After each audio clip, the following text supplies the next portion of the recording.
नमस्कार, अरुणाचल समाचार में आपका स्वागत है। मैं हूं यारमता सिंह आंगू। आइए बुलेटिन में सबसे पहले देखते हैं मुख्य समाचार। आज संविधान दिवस है। उच्चतम न्यायालय के प्रांगण में आयोजित संविधान दिवस समारोह में प्रधानमंत्री नरेंद्र मोदी ने ई कोर्ट परियोजना के अंतर्गत कई उपायों का किया शुभारंभ। केंद्रीय कानून मंत्री किरण रिजिजू ने कहा, न्यायिक प्रणाली में जन सामान्य का विश्वास बढ़ाने के लिए अदालतों में स्थानीय भाषाओं को दिया जा रहा है प्रोत्साहन। अरुणाचल प्रदेश के राज्यपाल डॉ. बी.डी. मिश्रा ने लोगों से भारतीय संविधान के अनुसार मौलिक कर्तव्यों का निर्वहन करने की अपील। मुख्यमंत्री ने विधानसभा परिसर में सुशासन और शांति का प्रतीक अशोक स्तंभ, राष्ट्रपिता महात्मा गांधी और भारतीय संविधान के जनक डॉ. भीमराव अंबेडकर की प्रतिमा का किया अनावरण। मुख्यमंत्री पेमा खांडू ने अरुणाचल प्रदेश विधानसभा के परिसर में ईटानगर के mayor Tame Phassang, deputy mayor Biri Basang, Itanagar नगर निगम के कॉर्पोरेटर्स और कमिश्नर के साथ की बैठक में अमृत 2.0, पीएम कुसुम रिवर रिजुविनेशन प्रोग्राम और पीएम डिवाइन योजना पर हुई चर्चा। प्रधानमंत्री नरेंद्र मोदी ने कहा है कि संविधान की प्रस्तावना में लिखा गया हम लोग एक प्रतिबद्धता, संकल्प और विश्वास है जिसने भारत को लोकतंत्र की जननी बनाया है। नई दिल्ली में उच्चतम न्यायालय में संविधान दिवस समारोह के दौरान प्रधानमंत्री ने ई कोर्ट परियोजना के अंतर्गत की गई विभिन्न पहलों की शुरुआत की। ये परियोजना सूचना और संचार प्रौद्योगिकी के माध्यम से वादियों, वकीलों और न्यायपालिकाओं को सेवाएं प्रदान करने का एक प्रयास है। इनमें virtual justice clock, justice mobile app 2.0, digital court और एस3वास वेबसाइट्स शामिल है। वर्चुअल जस्टिस क्लॉक अदालतों द्वारा मामलों के निपटान की स्थिति को जनता के साथ साझा करके अदालतों के कामकाज को जवाबदेह और पारदर्शी बनाएगी। जिला अदालत की वेबसाइट पर किसी भी न्यायालय की वर्चुअल जस्टिस क्लॉक को देखा जा सकता है। जस्टिस मोबाइल ऐप 2.0 के माध्यम से अब उच्चतम न्यायालय और उच्च न्यायालय के न्यायाधीश लंबित मामलों और उनके निपटान की निगरानी कर सकते हैं। डिजिटल अदालत न्यायाधीश को डिजिटल रूप में अदालत के रिकॉर्ड उपलब्ध कराने की पहल है।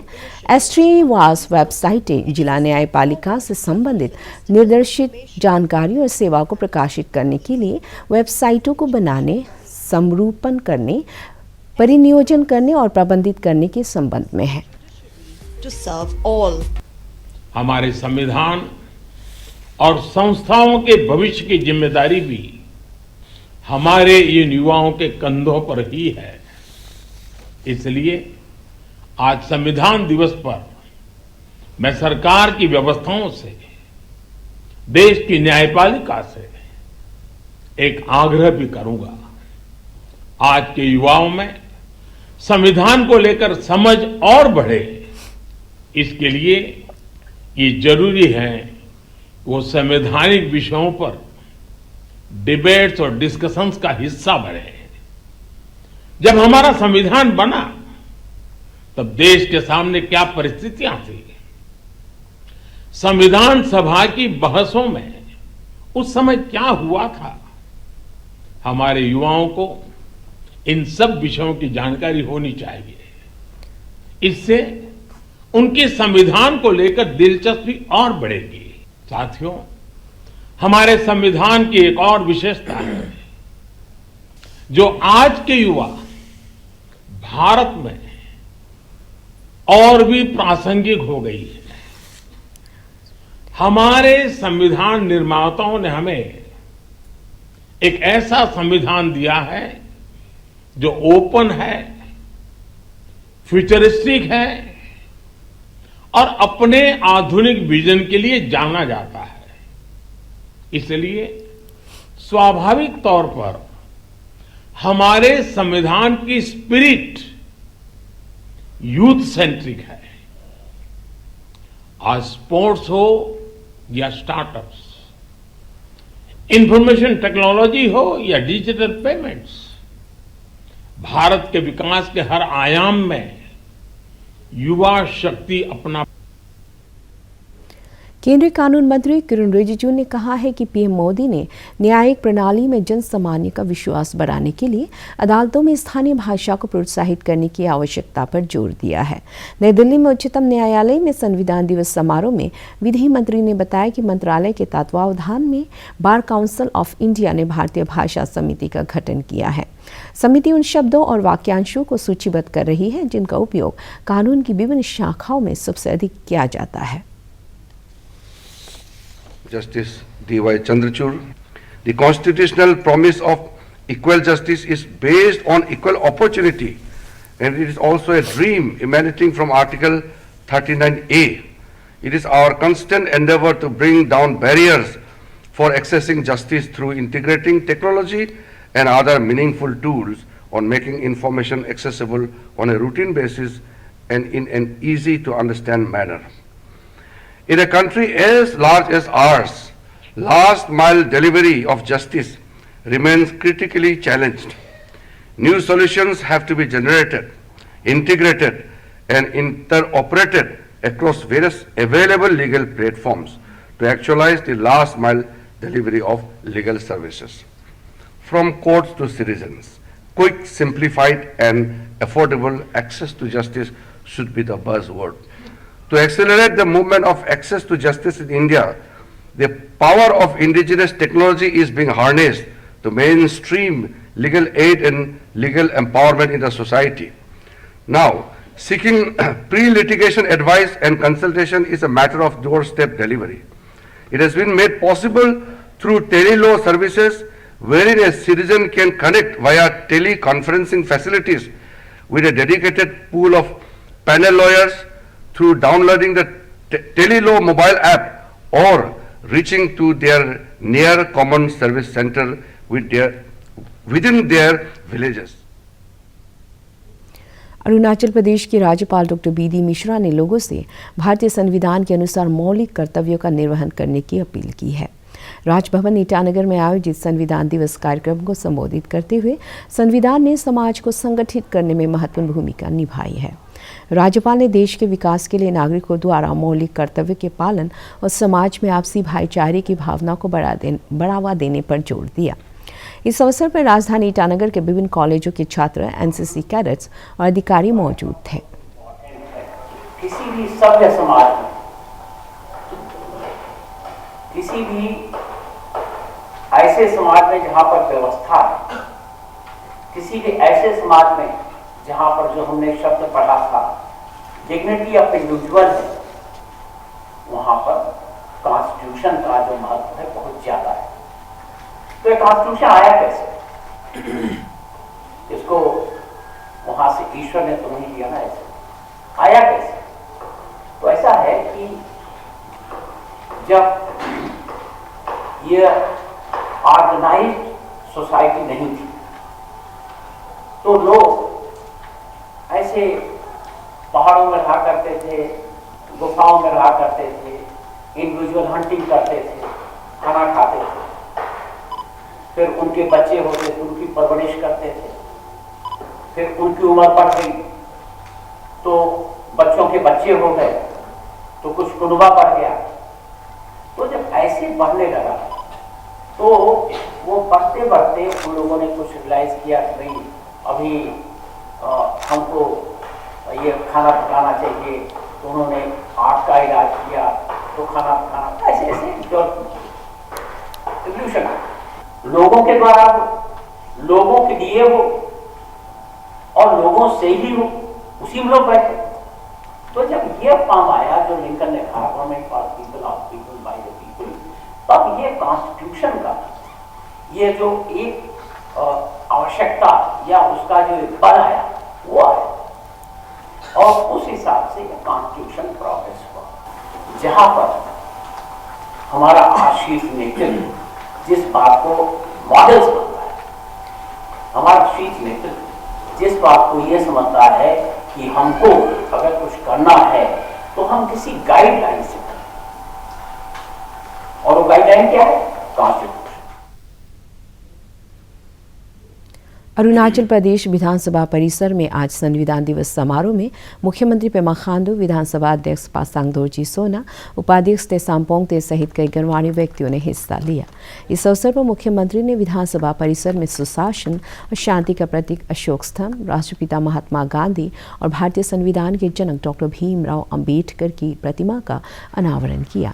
इस खास मौके पर संविधान दिवस कार्यक्रमों के तहत आयोजित मॉक पार्लियामेंट, निबंध लेखन, वाद विवाद, पेंटिंग सहित विभिन्न प्रतियोगिताओं के विजेताओं को सम्मानित किया गया।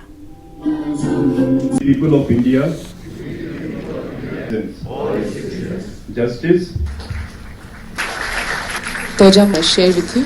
आज संविधान दिवस के इस अवसर पर मैं सबसे पहले तो इंडिया अपना देश जो है बीइंग इन डेमोक्रेटिक कंट्री, सभी मैं जनता को बहुत बहुत बधाई देता हूँ।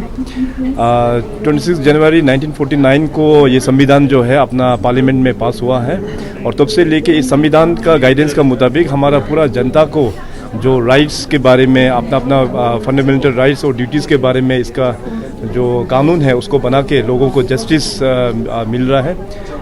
मैं साथ ही साथ Narendra Modi honourable prime minister साहब को भी धन्यवाद देता हूं क्योंकि 2 साल पहले 26 नवंबर को कॉन्स्टिट्यूशन डे मनाना है बोल के ये इनिशिएटिव माननीय पीएम साहब ने शुरुआत किया है। हम सबको पता है कि डेमोक्रेसी में कॉन्स्टिट्यूशन जो होता है वो हमारा बैकबोन होता है। जो भी कार्य करना होता है एज पर कॉन्स्टिट्यूशन उसका मुताबिक हम सबको काम करना होता है। तो इसका पहचान और लोगों में इसका जागरूकता माननीय पीएम साहब ने 2 साल पहले दिया है। और साथ ही साथ मैं अपने ऑनरेबल स्पीकर साहब, डिप्टी स्पीकर साहब को भी बहुत कॉन्ग्रेचुलेट करना चाहेगा। इस बार का जो कॉन्स्टिट्यूशन डे जो है ऑलमोस्ट मंथ लॉन्ग उन्होंने यहाँ पे आयोजन किया है। इसमें वेरियस एक्टिविटीज़ ऐसे राइटिंग, डिबेट और वुमेन एम्पावरमेंट के बारे में, मेंटल हेल्थ के बारे में और बहुत सारा यूनिवर्सिटीज़ और आरजीयू को भी जुड़ा, बहुत सारा स्टूडेंट्स को भी जुड़ा, महिला लोगों को भी जोड़ते हुए इन लोगों को एम्पावर्ड किस प्रकार से करना चाहिए और कॉन्स्टिट्यूशन के बारे में लोगों को जानकारी देने का बहुत सारा चीज़ यहाँ पे ऑनरेबल स्पीकर साहब का इनिशिएटिव से हुआ है। Before the nation was officially declared a republic on 26th January 1950, several acts went into it. The most important was the Constituent Assembly meeting between 1946 and 1948 and framing the Constitution, which forms our republic nucleus. It was adopted on 26th November. Arunachal Pradesh Congress समिति ने आज संविधान दिवस के अवसर पर प्रदेश कांग्रेस मुख्यालय ईटानगर में भारत रत्न डॉक्टर भीमराव अंबेडकर की प्रतिमा पर पुष्पांजलि अर्पित की। प्रदेश कांग्रेस अध्यक्ष नाबाम तुकी के नेतृत्व में कार्यकर्ताओं ने संविधान की प्रस्तावना का पाठ किया। श्री तुकी ने देश की आज़ादी में और संविधान के निर्माण में योगदान देने वाले स्वतंत्रता सेनानियों को श्रद्धांजलि देते हुए राष्ट्रीय एकता और अखंडता की भावना को मजबूत करने का आह्वान किया। राजीव गांधी भवन ईटानगर में इस दिन को हम यहाँ संविधान का दिवस मना रहा है। आज बहुत इम्पोर्टेंट दिन है और हम सब उसको मानना है और हम जानने के लिए कोशिश करना है। तो जितना सके जो कॉन्स्टिट्यूशन का जो इतना इम्पोर्टेंट है इसको हम प्रिजर्व भी करना है, प्रोटेक्शन भी करना है, उसका कहीं से भी छेड़छाड़ या उसको नुकसान होने नहीं देना है। जब संविधान है तो हम सब हैं, संविधान तो हमको रक्षा करते हैं। जो संविधान है, देश का संविधान है, हमको रक्षा करते हैं। This is the law only book to unite people of India. संविधान दिवस के अवसर पर आज राज्य भर के सरकारी कार्यालयों में कर्मचारियों ने संविधान की प्रस्तावना का पाठ किया। दूरदर्शन केंद्र ईटानगर में केंद्र के प्रभारी दीपक प्रकाश त्रिपाठी के नेतृत्व में अधिकारियों और कर्मचारियों ने संविधान की प्रस्तावना का पाठ किया। We the people of India, having solemnly resolved to constitute, India into a sovereign democratic republic, and to secure to all its citizens, justice, social, economic and political, justice, social, economic and political, liberty of thought, expression, belief, faith and worship, equality of status and of our opportunity, and to promote among them all, fraternity, assuring the dignity of the individual and the unity of the nation. In our Constituent Assembly, this 26th day of November 1949, do hereby adopt, enact and give to ourselves this Constitution. मुख्यमंत्री पेमा खांडू ने आज अरुणाचल प्रदेश विधानसभा के परिसर में ईटानगर के mayor Tame Phassang, deputy mayor Biri Basang, Itanagar नगर निगम के corporators और commissioner के साथ बैठक में अमृत 2.0, पीएम कुसुम, रिवर रिजुविनेशन प्रोग्राम और पीएम डिवाइन के तहत लागू की जा रही योजनाओं की समीक्षा की। मेयर तामे फासांग ने मुख्यमंत्री से जनहित को ध्यान में रखते हुए आईएमसी के प्रस्तावों को जल्द मंजूरी देने का आग्रह किया। मुख्यमंत्री ने ईटानगर नगर निगम के सभी प्रस्तावों और महत्वपूर्ण विषयों पर प्राथमिकता से विचार करने का आश्वासन दिया। वरुण धवन स्टारर भेड़िया ने सिनेमाघरों में दस्तक दे दी है। कल 25 नवंबर को रिलीज हुई करीब 60 करोड़ रुपए की लागत से बनी इस फिल्म में वरुण धवन के अलावा कृति सैनन, अभिषेक बनर्जी, दीपक डोबरियाल और अरुणाचल प्रदेश के कई कलाकारों ने इस फिल्म में अभिनय किया है।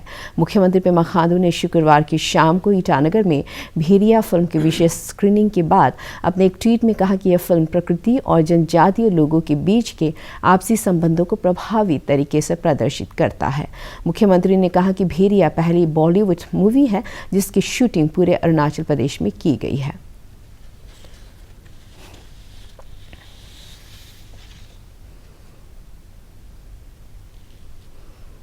लोअर दिबांग वैली जिले के रोइंग में PLF members, self help group और पंचायत सदस्यों ने आज रोइंग टाउन में चल रहे सेक्टर रोड्स की मरम्मत कार्य का जायजा लिया।